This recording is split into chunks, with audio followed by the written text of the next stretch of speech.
Self-motivated addiction recovery treatment. S.M.A.R.T. S.M.A.R.T. That's what it stands for.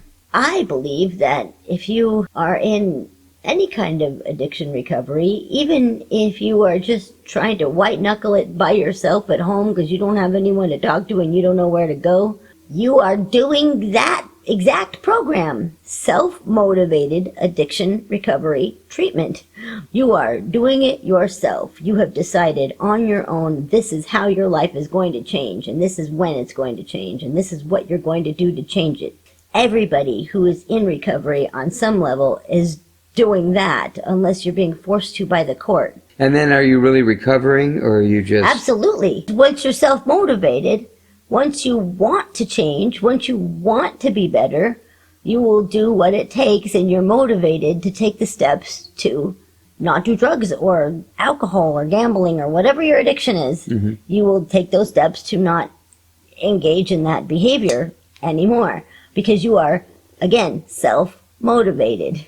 So where does it come from? Yourself. I'm not talking about the motivation.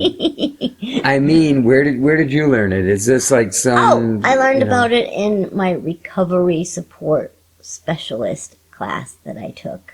Oh, I forgot. You're a certified recovery support specialist, which sounds so freaking important. You are very important. This podcast would sound like an insane person talking to himself, but only half the conversation if you weren't here. So that would be funny. You're a weirdo. So is this a technique that's taught? It is a technique that's taught in rehab. It's a technique that was taught at the recovery support specialist certification class. Mm-hmm. But that's my take on it. As from everything that I've learned about it, first of all, it kind of ixnays the purpose of the 12 steps, because it's just about you getting your house together in your own head, in your own heart, and getting to that point where you want to get better. People who use the 12 steps as their situation, that's great. If it works for you, that's really, really good. But this is kind of another way to do it for people who struggle with the 12 steps. I know some people have ADHD, and 12 is a lot of steps.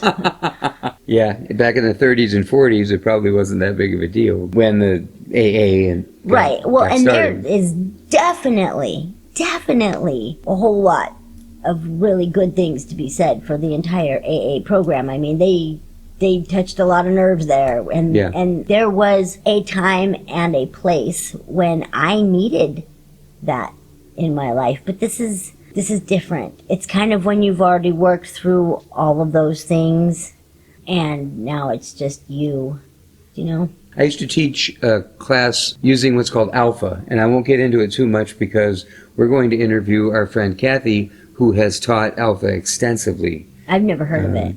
It's, you know what, I had never heard of it except for her class, and then I went on to teach it myself. It comes out of Florida. John Glenn, not the astronaut, developed it. He's a psychiatrist. But I'll let her talk about that. It's actually an excellent program. John Glenn from Florida? Yeah. Yeah, my mom dated a John Glenn from Florida who owns several Toyota dealerships in Florida. You know, apparently there's a guy named John Glenn in Florida who's a psychiatrist and a car dealer and an astronaut. Wow. Yeah, he's pretty big in Florida. Okay, so you've said what the end result is. You've said the motivation, the purpose of it. Tell me what it is. What do you do?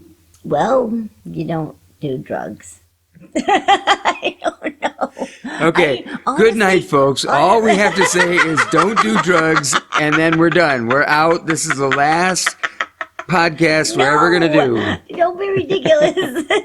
I really don't do drugs. I need to look over. I said it twice. I reiterated it. I just remember thinking that was the one that I wanted to do if I was going to do it. But it really is just self-motivated. It's knowing when to call your sponsor if you need to talk to somebody. It's knowing when to hit a meeting if you need to go. It's knowing when you're just white knuckling it and when you need support. It's being self-motivated. It's having the motivation every day to get up and go, not today, not today. It's just all you. It's you. It's deciding. Getting addicts to take personal responsibility for their lives. Can you imagine the horror?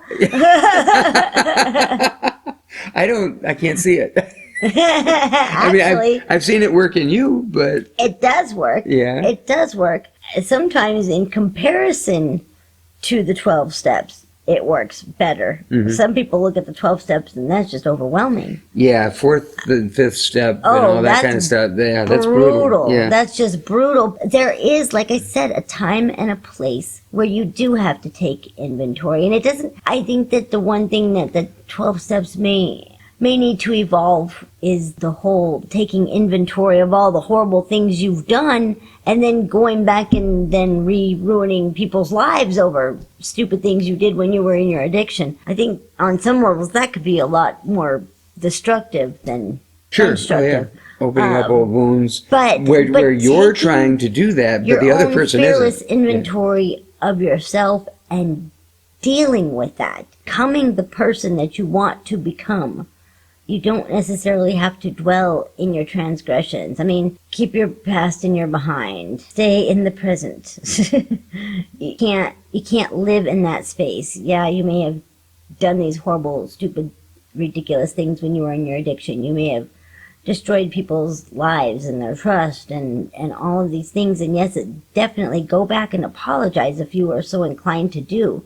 But don't go back and confess things that are going to then ruin people's lives. Right, yeah. Don't go back and just dig up a bunch of old wounds that people may have forgiven and forgotten and moved on. And you have to allow them to do that, whatever that looks like. Yeah, because at that point, you're imposing your newfound ideas on someone else.